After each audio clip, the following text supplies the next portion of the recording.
მოგესალმებით მეგობრებო, იწერება წმინდა ვერას ხატი, წმინდა ვერა მოღვაწეობდა მეორე საუკუნეში რომში, იყო, წარმოშობით ზუსტად არ ვიცი, ესე ეწერა, რომ რომში ცხოვრობდნენ საბოლოოდ რომაელები და ყოფილა თურმე დედა და სამი ქალიშვილი, აი ზუსტად აღარ მახსოვს, ან ორი ქალიშვილი მოკლედ და ერთ-ერთი ეს გოგონა იყო და იყვნენ ქრისტიანობის, ასე ვთქვათ, მქუხარე, ისე ქომაგები და ხმამაღლა აღიარებდნენ ღმერთს და არ მალავდნენ ამას რა. და მაგ დროს ყოფილა ისეთი იმპერატორი, რომელიც ქრისტიანებს დევნიდა.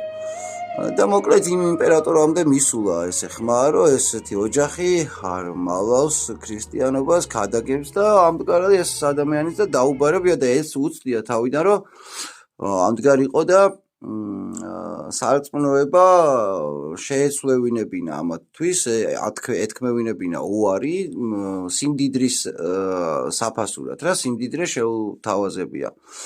სიმდიდრეზე რო უარი უთქვამთ, მერე დამუქრებია წამებით, სიკვდილით და ამანაც რო არ შეაშინა, რა ვიცი, შემდეგ მოხდა ისე, რომ ადგენენ და სამწუხაროდ აწამეს და არიან წამებული, ასე ვთქვათ, წმინდანები.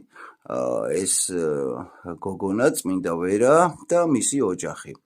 მოკლედ, რა ვიცი, შეგვეციოს ყველა წმინდა ჩვენ მართლმადიდებლებს, ქრისტიანებს და შეგვეციოს უფალი. გამოიწერეთ მეგობრებო ჩემი არხი და ვეცდები ხოლმე, რომ ყოველი ახალი წმინდანის დაწერის დროს დავურთო მცირეოდენი ისტორია. კარგად ვზანდებოდეთ, დაგემშვიდობებით, უფალი შეგვეციოს.